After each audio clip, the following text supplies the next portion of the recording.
Hello दोस्तों, welcome back to my YouTube channel. कैसे हैं आप सभी लोग। मैं आपका एजुकेटर आप सभी का अपने फेवरेट चैनल में स्वागत करता हूं। आशा करता हूं आप एकदम स्वस्थ होंगे और मस्त होंगे। तो सीधी बात, नो बकवास, चलिए आते हैं मेन मुद्दे पर। तो this video is useful for class 12th students and your upcoming board examination 2023। Got it to all. तो लिसन टू मी केयरफुली, बहुत ही कंसंट्रेशन के साथ सुनेंगे। जैसे कि दोस्तों आपको पता है कि आज आपका सेकंड पार्ट है, यानी कि सेकंड लेक्चर है ये। तो इसमें मैं आपके साथ में मोस्ट इंपोर्टेंट एक्सपेक्टेड कुछ क्वेश्चंस आपके साथ में डिस्कस करूंगा, जो कि आपके एग्जाम के पॉइंट ऑफ व्यू से बेहद ही इंपॉर्टेंट है दोस्तों। सही सुना दोस्तों आपने। तो जुड़े रहिए बस वीडियो के अंत तक, और कमेंट बॉक्स में कमेंट करके जरूर बताइएगा कि कैसा लगा ये लेक्चर आपको।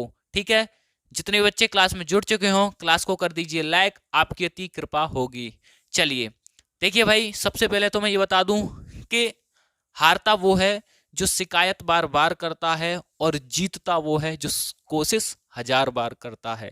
Got it. तो नेक्स्ट वन बाय वन मैं आपके साथ में डिस्कस करूंगा, बस बने रहिए वीडियो के अंत तक। ठीक है। जैसे कि आपको स्क्रीन पर दिख गया होगा कि क्या क्वेश्चन है आपके साथ में। ठीक है, तो यहाँ पे मैं कुछ क्वेश्चंस डिस्कस कर लेता हूँ। ठीक है, स्क्रीन पर आप देखते चलिएगा क्वेश्चनों को one by one. Got it. तो फर्स्ट क्वेश्चन क्या है भाई आपका, क्रिस्टलीय व अक्रिस्टलीय ठोस को परिभाषित करो। ठीक है भाई, क्या क्रिस्टलीय तथा अक्रिस्टलीय, यानी कि क्रिस्टलाइन सॉलिड एंड अमोस्फियर सॉलिड में डिफरेंस बताना है आपको।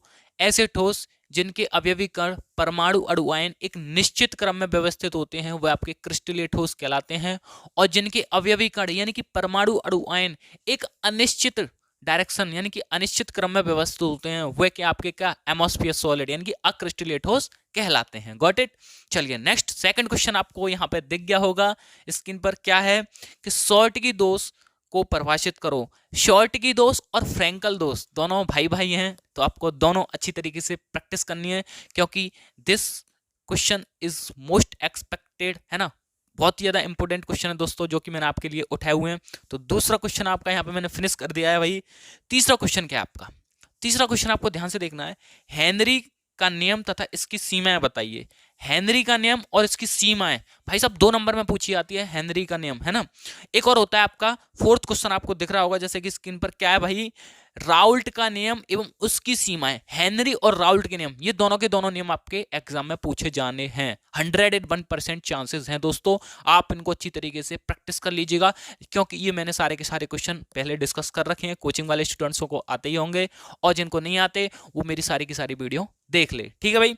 चलिए नेक्स्ट अगले क्वेश्चन पर बढ़ लेते हैं। क्वेश्चन नंबर 5, मोलर चालकता व तुल्यांक चालकता की परिभाषा, यानी कि इनको परिभाषित करना है। किसको, मोलर कंडक्टिविटी है ना, यानी कि मोलर चालकता और तुल्यांक चालकता को परिभाषित करना है। ठीक है भाई।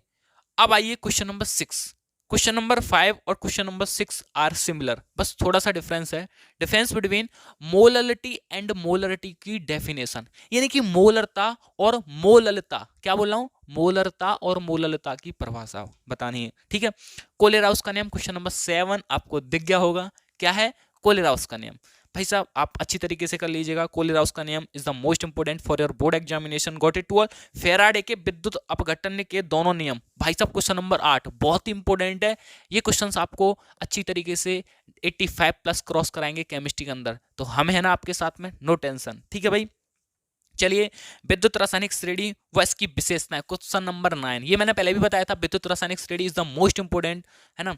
और इसकी विशेषताएं, लेकर बार बार सरकार का नाम मांगे लादीन महान, जानकर फेंके कलम दबात, कोई नीचे सुनो प्रभात, है कौन आइए आगे होंगे ब्राह्मण पंडित और क्लास में होंगे फिर। ये क्या है, विद्युत रासायनिक श्रेणी तो है ऐसी श्रेणी जिसके तत्वों को मानक अपचयन विभव के बढ़ते क्रम में रखा जाता है, वह विद्युत रासायनिक श्रेणी कहलाती है। Got it. अच्छा, क्वेश्चन नंबर 10वां क्वेश्चन ध्यान से देखिएगा। क्या है, टिंडल प्रभाव व इसकी शर्तें को समझाओ। टिंडल प्रभाव क्या होता है और उसकी शर्तें है ना।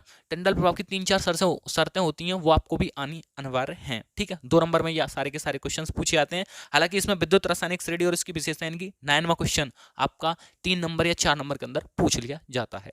Got it. बताइए किसी को कोई दिक्कत यहां तक। अच्छा भाई, क्वेश्चन नंबर 11 लीजिए भाई। 11वां क्वेश्चन आपकी स्क्रीन पर लग गया है, दिख रहा होगा जैसे कि आपको क्या है, स्वर्ण संख्या को परिभाषित करो। स्वर्ण संख्या की परिभाषा यार अच्छी कोलाइड की मिलीग्राम में वह मात्रा होती है जो 10 ml गोल्ड सोयल में उपस्थित स्कंदन आयन है ना। स्वर्ण संख्या रक्षण की माप होती है, जिलेटिन के लिए इसका मान इतना होता है। क्वेश्चन नंबर 10 ध्यान से देखिएगा, द्रव स्नेही तथा द्रव विरोधी पदार्थ में अंतर। वाह वाह, एकदम जबरदस्त धांसू क्वेश्चन है।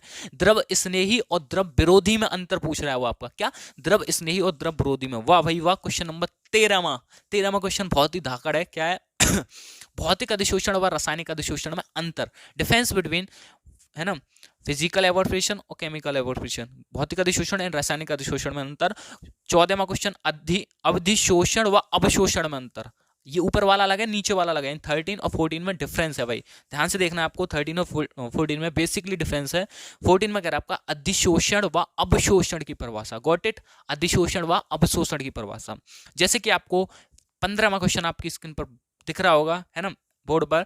एंजाइम की क्रियाविधि, एंजाइम की क्रियाविधि को हम क्या बोलते हैं, ताला चाबी सिद्धांत। क्या बोलते हैं, ताला चाबी सिद्धांत। ये भी याद रखिएगा, is the most important for your board examination. Hard सुलझे का नाम यार, ये तो बहुत ही ज्यादा इंपॉर्टेंट है, ठीक है। 17वां question, question number 17, DNA and RNA में अंतर। भाई साहब, डीएनए की फुल फॉर्म बच्चा सभी कमेंट करके मुझे बताइएगा, डीएनए की फुल फॉर्म क्या होती है, and what is RNA, RNA की फुल फॉर्म क्या होती है। और हाँ, डीएनए आरएनए में अंतर के साथ साथ डीएनए का द्विकुंडलित मॉडल, डीएनए का दोहरा कुंडलित मॉडल, जिसमें डीएनए की संरचना कुछ इस तरीके से होती है ना, दोहरा कुंडलित मॉडल आपको आना अनिवार्य है। Got it. चलिए देन नेक्स्ट अगले पॉइंट पर पढ़ लेते हैं, जो कि आपका 18वां हो गया। डीएनए की द्विकुंडलित मॉडल को समझिए, समझ गया। 4 नंबर में आता है ये question. Question number 19, question number 19 क्या है भाई, ध्यान से देखिए। कार्बोहाइड्रेट की परिभाषा और उसकी व्याख्या।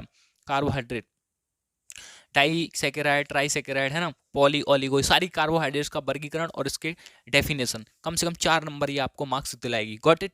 चलिए next question number 20, last question हमारा। मोल प्रभाज या मोल अंश। मोल प्रभाज, मोल अंश को ही बोलते हैं, एक्स से डिनोट करते हैं। इसकी परिभाषा और इसका फॉर्मूला। तो आशा करता हूं यहाँ पे आपके 20 क्वेश्चन आपके माइंड में सेट हो गए होंगे। प्लीज कमेंट करके जरूर बताइएगा कैसा लगा आपको। ध्यान से देखिएगा दोस्तों, क्या सफलता पाएगा वो जो रहता निर्भर गैरों पर, मंजिल तो उसके कदमों में है जो चलता अपने पैरों पर। सही है भाई। देखिए, शिक्षा उस शेरनी का दूध है जो पिएगा वह दहाड़ेगा, जो नहीं पिएगा वो नहीं दहाड़ेगा। इसलिए पढ़िए और बढ़िए। This time is very useful for class 10th and class 12th student. Got it to all. तो एक बार मैं आपसे यही कहूंगा कि समय के पास इतना समय नहीं होता कि वो आपको दोबारा समय दे सके। समझ रहे हो भाई मैं क्या कहना चाह रहा हूं। तो प्लीज, है ना, your examination is very nearly, तो इस टाइम को वेस्ट ना करें, लगे रहिए अपनी प्रिपरेशन के साथ, है ना। तो बस मिलते हैं फिर नेक्स्ट लेक्चर में दोस्तों। कमेंट करके जरूर बताइएगा मुझे कैसे लगे सारे के सारे क्वेश्चन आपको, ठीक है भाई। तो बस जुड़े रहिए इसी प्रकार, मिलता रहे वैसे आपका ऐसा ही प्यार, है ना। तब तक के लिए दोस्त, जय हिंद, जय श्री राम, जय श्री परशुराम।